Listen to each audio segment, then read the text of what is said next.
I I really didn't think we would end up here or back here so quickly. But look, here we are. This is the situation. I don't think anyone right now can hide away from it or pretend it's not happening or put the fingers in their ears and put their hands over their eyes and pretend that this isn't the reality. This is the reality. Norwich City are slipping down the championship table at an alarming rate. They've won 2 games in 10 in all competitions. And they feel pretty rudderless as a football club, as a team, on the pitch, off the pitch. And I know these things get exasperated after a defeat, and everything comes into question. But, you know, in my mind, I can't shift the feeling for supporters and how sorry I feel for them and how much I keep coming back to the point of these fans don't deserve what they're seeing at the moment and what they've seen now over the last 18 months, really, of dire performances, lack of responsibility, poor, a team on the pitch that is poor in quality, and a team who are losing games and finding new ways, in many ways, the same ways, to lose football matches, and that's a pretty fatal combination.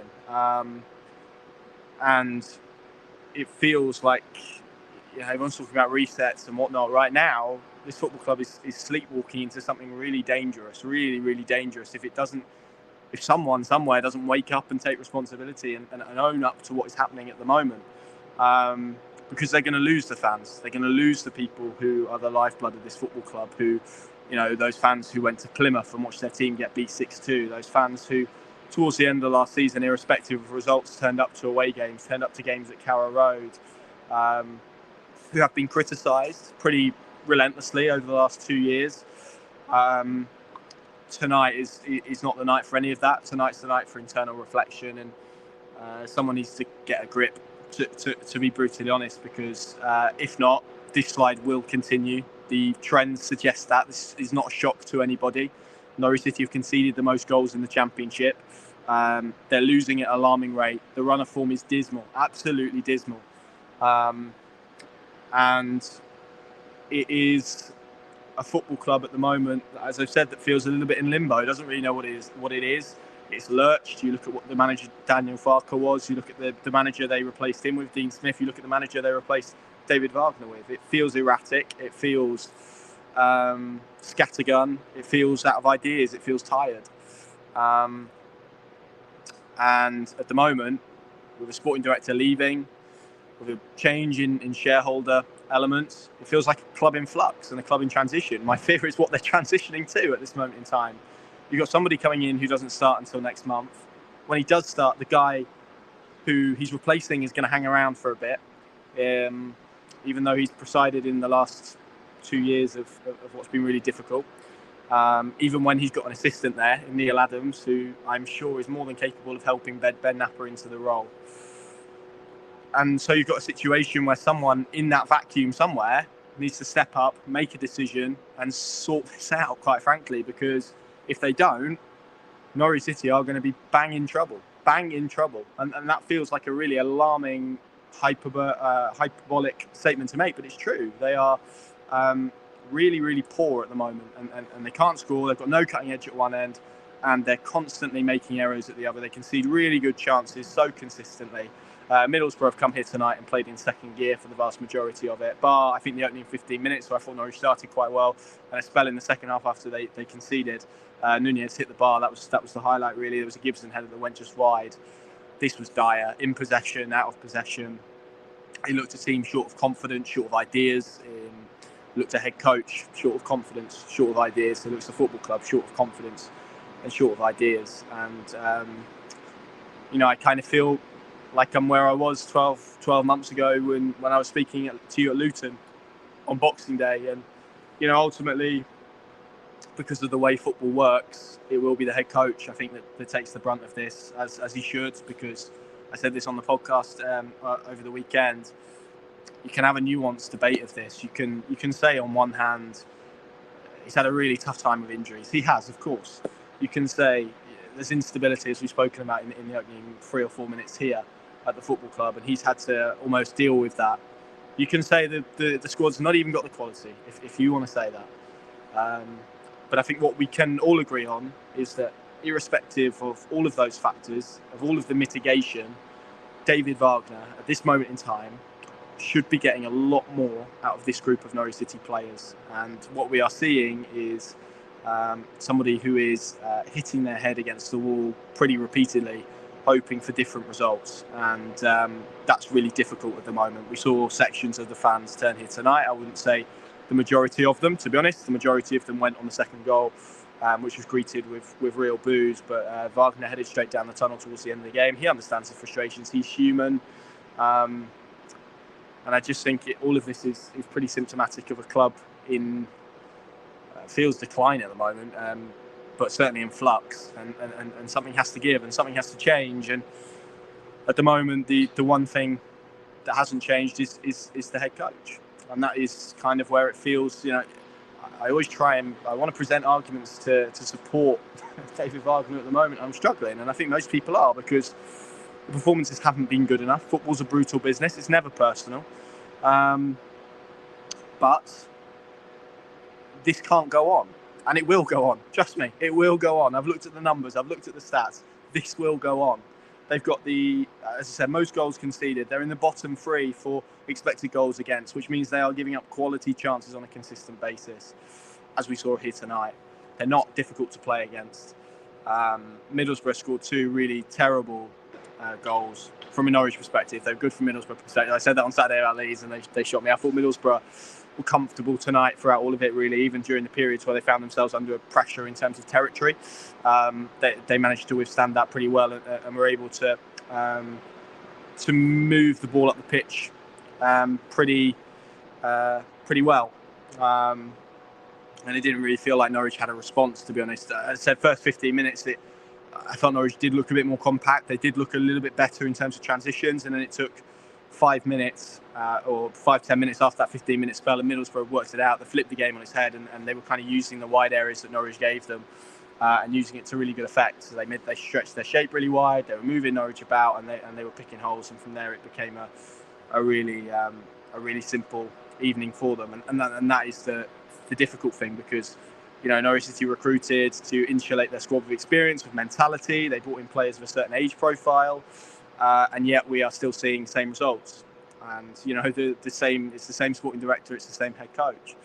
And this is where it becomes really difficult for Norwich, because, and this was my fear, because of everything that's happened with Stuart Webber, obviously resigning in March, staying in post till now. That was probably right, given Norwich City needed to find a successor.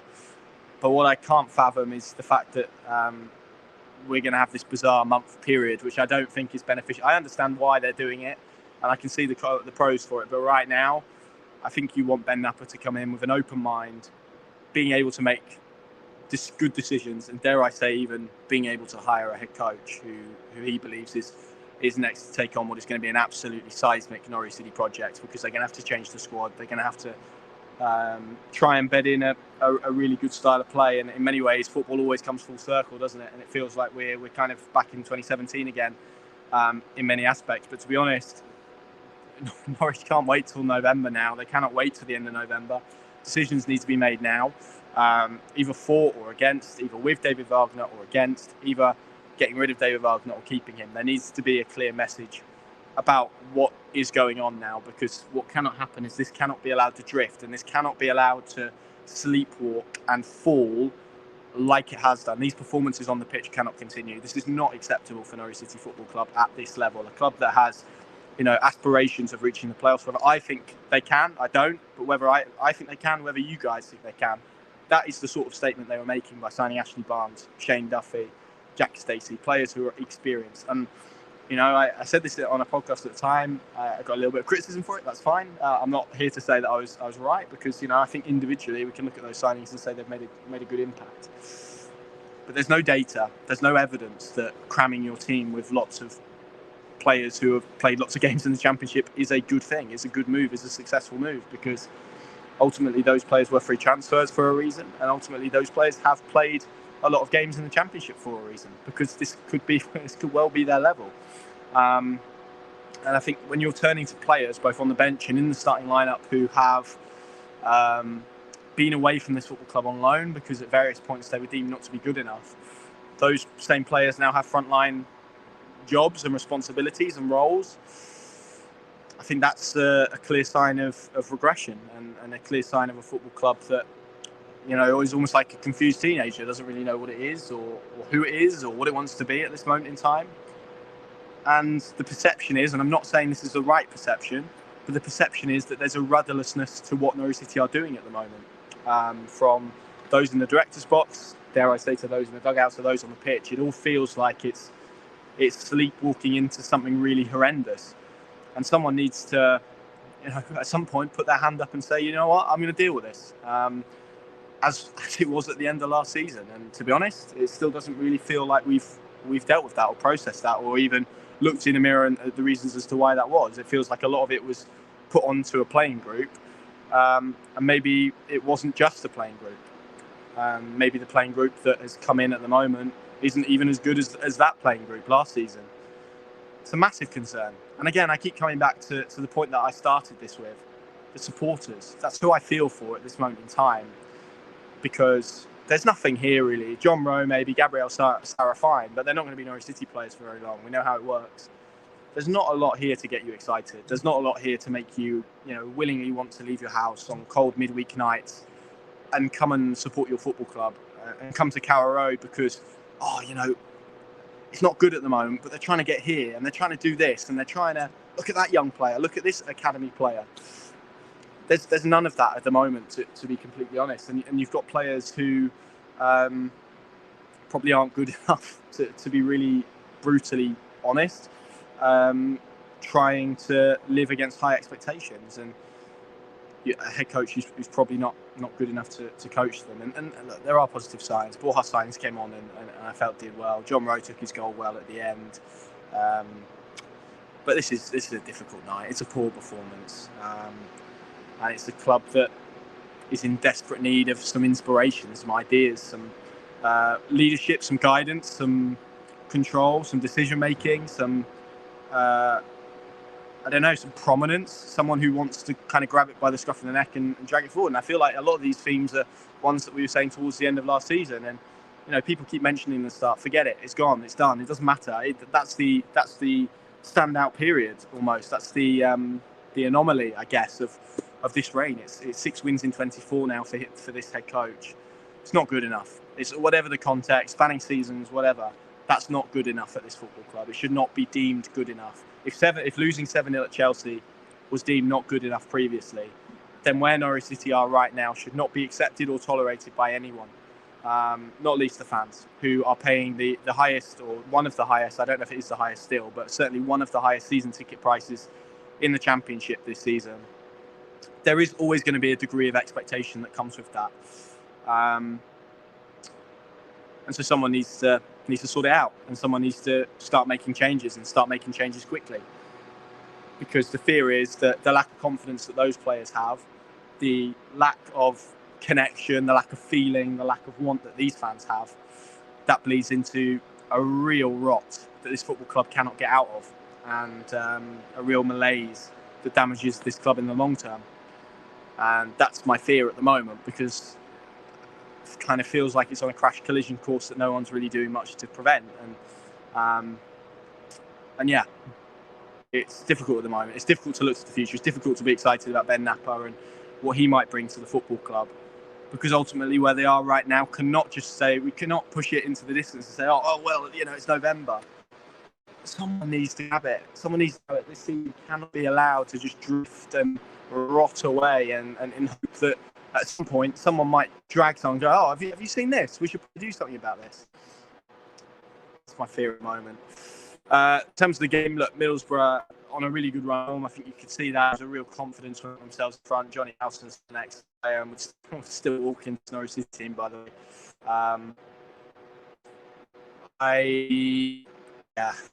Yeah, I don't really want to talk about it.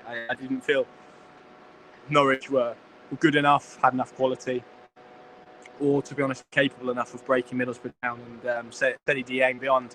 Obviously, Nunez shot that hit the bar. Gibson had a header that dropped wide, and obviously John Rowe's goal at the end, which was not even a consolation, to be honest with you.